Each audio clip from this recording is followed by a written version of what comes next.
Are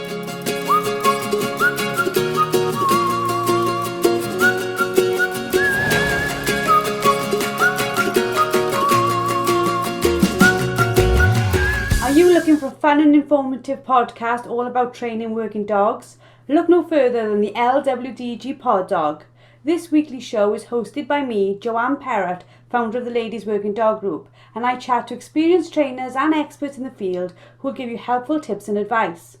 Whether you're just getting started or you've been working dogs for years, this podcast will have something for you. So pull up a chair, pour yourself a cup of coffee, and tune in to LWDG Pod Dog, and let us help you build a better bond with your best friend. Hello and welcome to another episode of LWDG Pod Dog. I'm joined today by Louisa Clutterbuck, who's Head of Operations at the British Game Assurance. Hello Louisa, how are you today? Hello, I'm very well. How are you, Jo? Very well, thank you. Now, we've joined together to have this little conversation because obviously we're a dog training company, a dog supporting company, and alongside our working dogs is the work they love to do, which is normally on an estate. They were either bred to go on an estate, or they are on an estate, or even if they never intend on going on an estate, the dog has got that natural instinct in it. Part of what I want to do is to educate people on what the industry looks like, a little bit away from the dogs, more on the estate side. So can you tell me a little bit about the background of the British Game Assurance and what it is you actually do? Absolutely, yes. And I actually would say that dogs are a very important part of what the BGA does because, you know, they're picking up the game and making sure it gets into the chiller really quickly. So I'm a huge supporter of what you do. So the BGA was set up to create a thriving game meat market, but also being underpinned by independent assurance all the way from egg to plate. We want to grow the consumer demand for game meat, and then hopefully that will increase the value of the game. And then on the flip side, we do assurance. So we are trying to create like a self-regulatory shield around shooting. So that means that we can sort of stand up to government and say, actually, we've got our house in order. Everyone's adhering to the correct standards and best practice. So people have an audit, a shoot signs up and they have an audit that shows that they are adhering to best practice. So if we start, like there's no way of hiding from the fact that the shooting industry has understandably in some cases come under some severe criticism for the size of a shooting day, the amount of birds that are shot, what happens to those birds afterwards. It is really important that we show sustainability and the fact that these birds are going somewhere, isn't it? Yes, exactly. So we have our standards that are put together by an advisory committee, which is made up of sort of shoot owners, beaters, and some of the other countryside organisations. And they put together our standards, and within the standards we sort of got rearing ones, so you know you're not overstocking, all that sort of thing. So that's sort of on the welfare side. And then on the other end, once the bird has been shot, making sure that it's being handled as a food product and not just a byproduct of shooting. It is, you know, an important high protein meat that we need to get into the food chain. So the standards sort of cover all of that. Something I'm actually working on at the moment is the sort of a game guide. And there will be a subject on like dog handling in that, because if you've got a dog with very sort of hard mouth, you don't want it to be ruining all the birds. So we're now trying to cover all parts of the food chain. And that starts right at the egg with the game farm all the way to the game dealer and the retailer at the end. I'm sure there's lots of ladies listening to you here who will happily say they want their dog not to have a hard mouth too. It's quite exactly. I'm training a puppy at the moment. It's a nightmare. I think for myself, the reason we got involved with the BGA over a year ago now is because of the importance that it's a personal value to me, and I'm sure it is to many other ladies, that if you're going to take part in the shooting day, that ensuring those birds end up on a plate or they're used in some way in a way that is sustainable, but also ethically sustainable. I think that's just as important.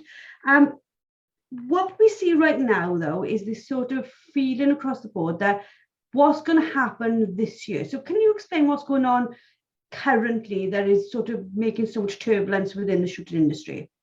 Yeah, so I'm sure everyone has heard of bird flu.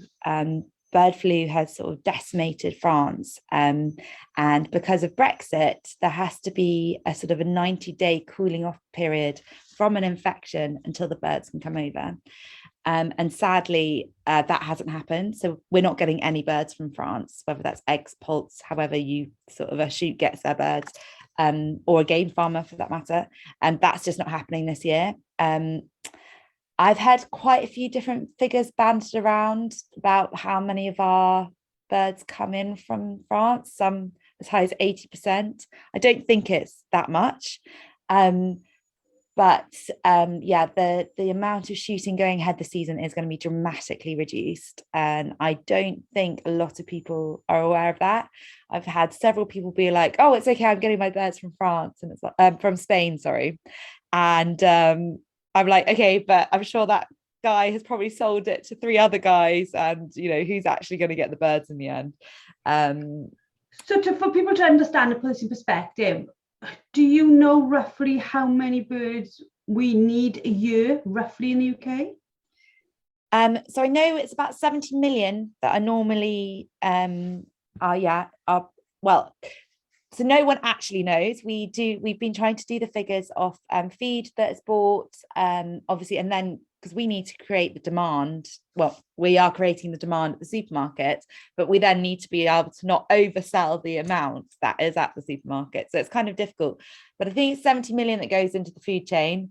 I am horrific with numbers, so I probably should have had that written down beforehand. Sorry. But yeah, so and I think it's also important to note that even though we won't have as many birds this year, we need to carry on marketing pheasant and trying to create that consumer demand, because you can't just drop off for a year and then be like, oh, it's back. It's really important that there's consistency with the messaging there with the retailers and the consumers. So if we think of 80% of 70 million, that's quite an extensive amount that we're not sourcing, and then that does help us to put into perspective the knock-on effect of that. So obviously there's an effect for us ladies who take our dogs out for beating or picking up days, but there is a huge effect on the actual gamekeepers themselves, isn't it? It's going to be a huge effect on the industry, but this is going to be quite devastating for some gamekeepers and for some shoots. Yeah, absolutely. So I would say if you've got a friend who's a gamekeeper, please check in with them, because we are hearing, stories of all the keepers being let go because, the shoot can't fund them. I think the most important thing is that, we all need to pull together and support each other at the moment. We thought that the last 2 years were unprecedented with COVID, and then to be hit by this, you just couldn't write it. Like it's awful, but we all need to support each other and get through till the following season, where hopefully it will be a more normal situation. Yeah, because there is the knock-on effect of COVID. This has been like year after year. Think we're getting back, then this. It's just consistent.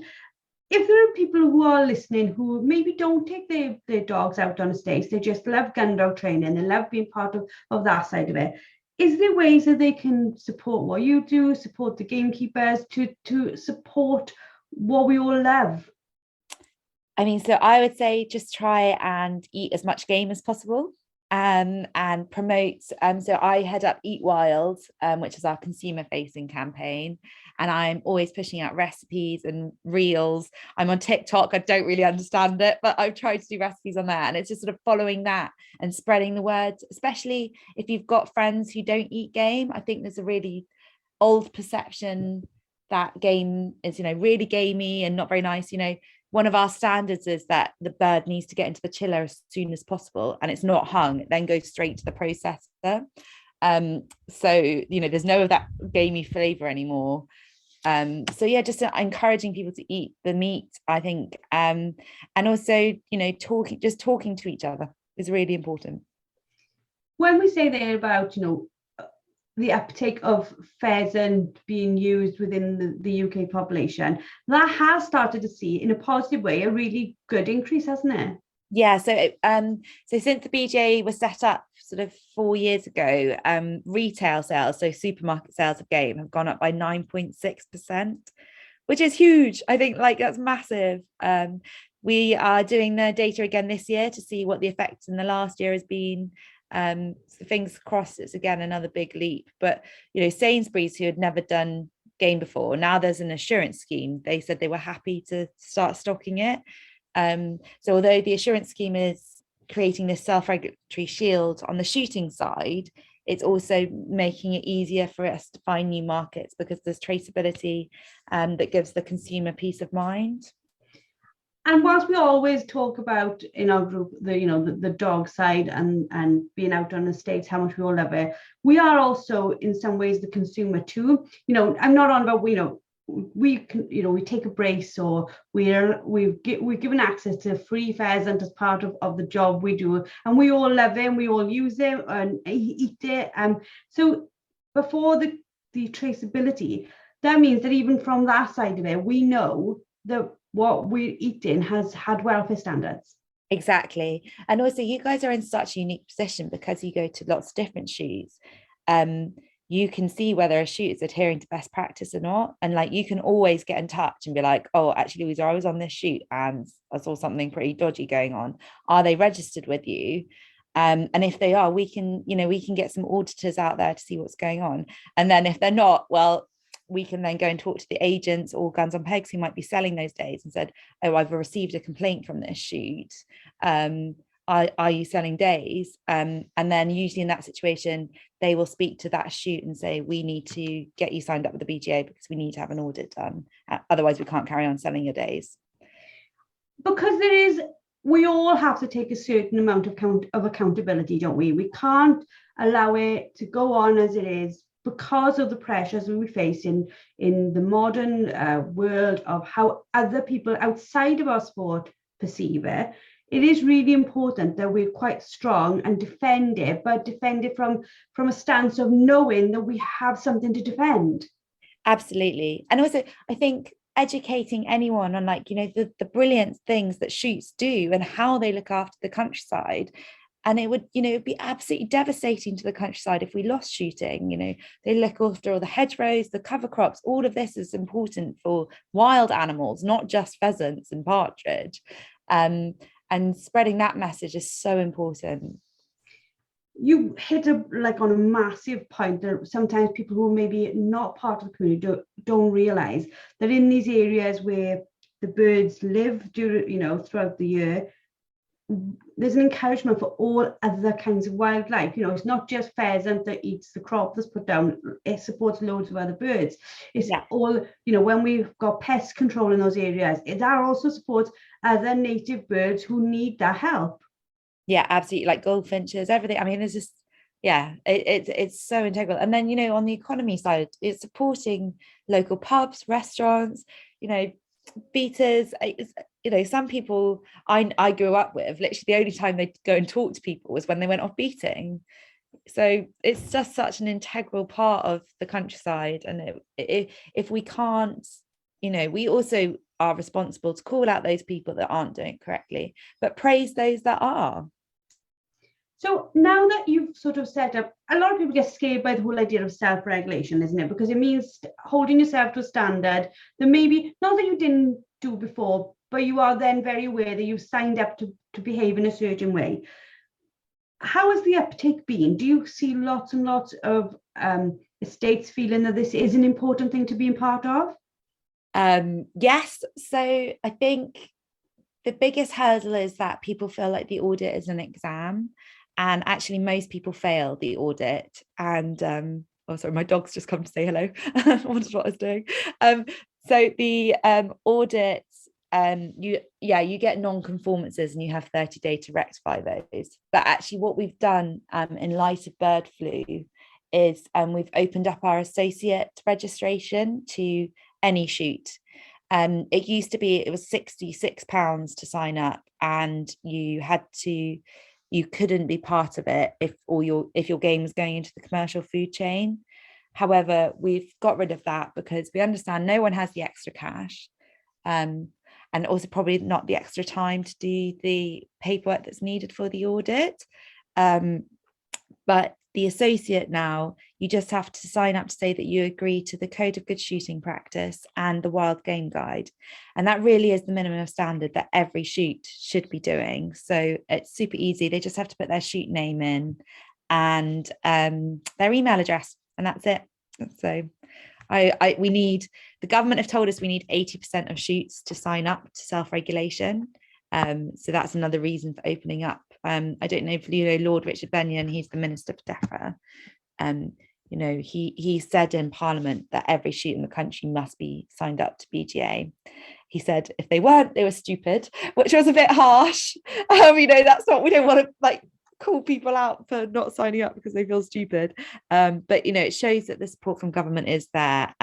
We are the only assurance scheme that is recognised by the government. I know there are a few others and they are all brilliant, but I would say they are sort of the starter on their way to full assurance. So part of the assurance, when you talk about the guides and everything that a shoot can do, is there anything in there that you feel they wouldn't be doing it anyway if they were adhering to these minimum standards? So yeah, I think there are a few things that shoots just don't even realise that it's a legal requirement. So for example, if your game is going to a game processor, your shoot needs to be registered as a food business with your local authority. It's literally just like a one-page form on your sort of local council website. But it's another way they're trying to shut down shoots, is being like, oh, you're not registered as food business, you can't be putting those into the food chain. It's very frustrating. And everyone's like, oh, why are you making us do that? And we're like, we're not making you. That's actually the law. You need to be doing that. Another really basic one is having the light bulb in the chiller covered or plastic. Lots of people have glass ones in there, and it's like, if that shards and goes into the pheasant breath or into the partridge, it's gonna, not nightmare.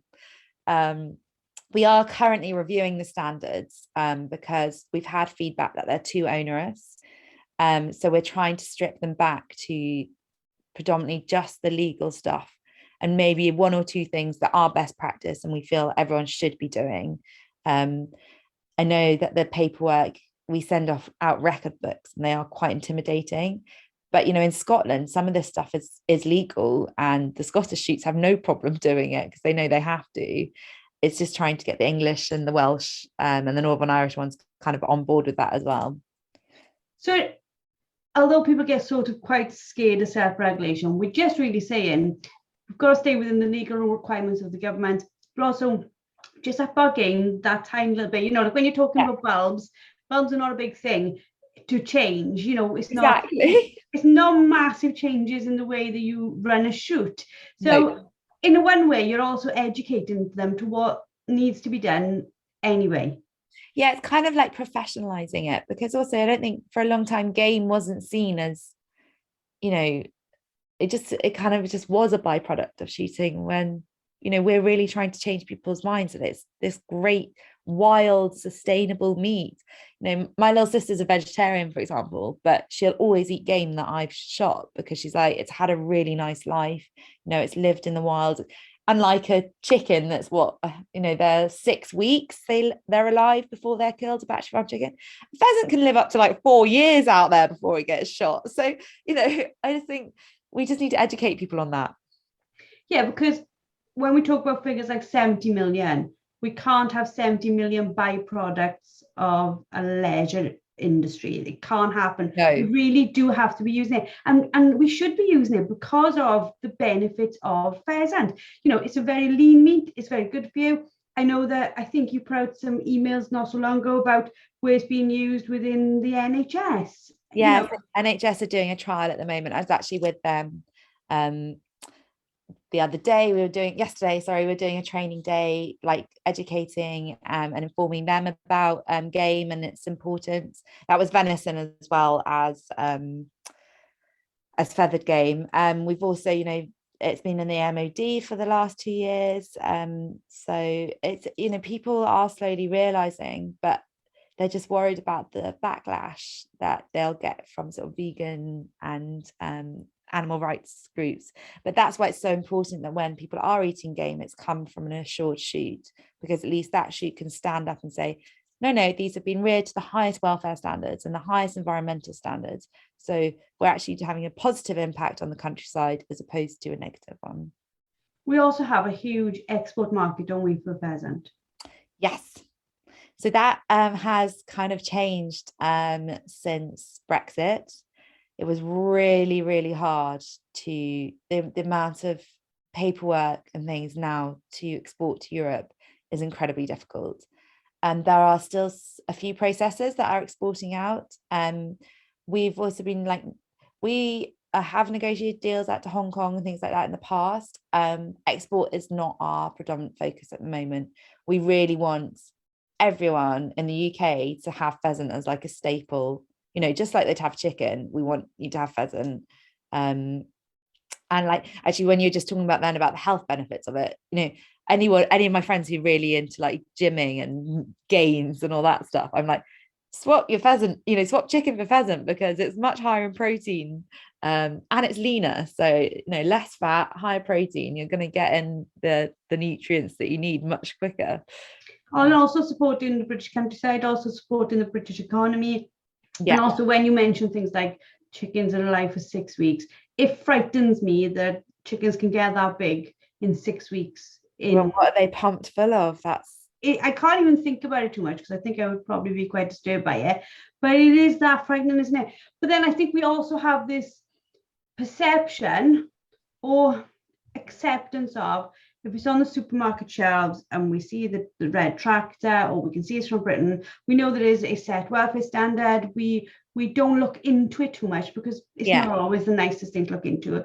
Whereas when we look at our shooting, maybe we put it more under the limelight and more under the sort of microscope of saying, well, is this good for the birds? You know, is it right? Is it correct? Is it ethically humane?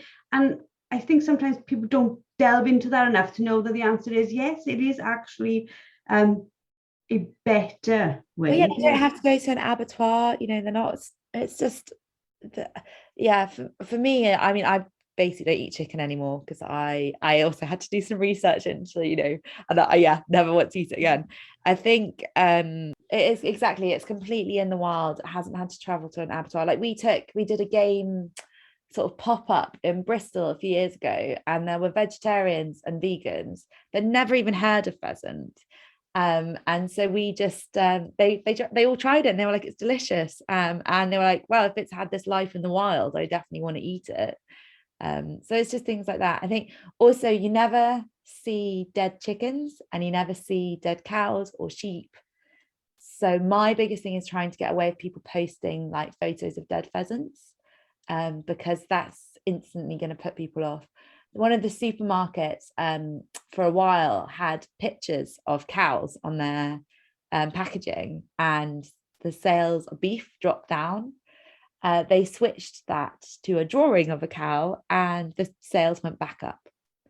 So it just shows that, you know, people don't want to be that connected to their food. A lot of us do, but I think we need to remember that the majority don't. Yeah, and it is that sort of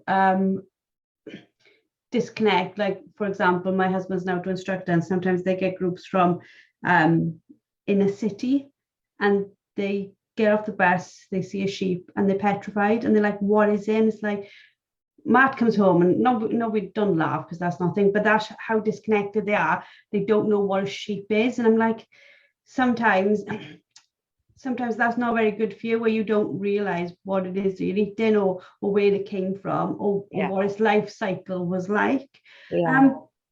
Going forward, what we've spoken a little bit about what people can do to like check on the gamekeepers who are around them, check on the industry to eat more pheasant. Where can they find, like, we've put out some of your recipes, but where can they find like lots of your recipes, and where can they source pheasant if they're not part of an estate?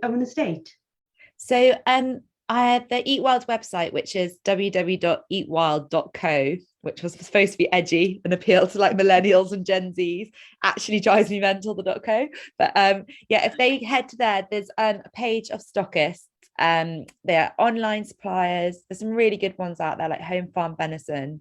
Wild and Game, Wild Meat Company. I mean, they're all BGA registered. They're all using assured game, so it's come from the correct sort of shoot.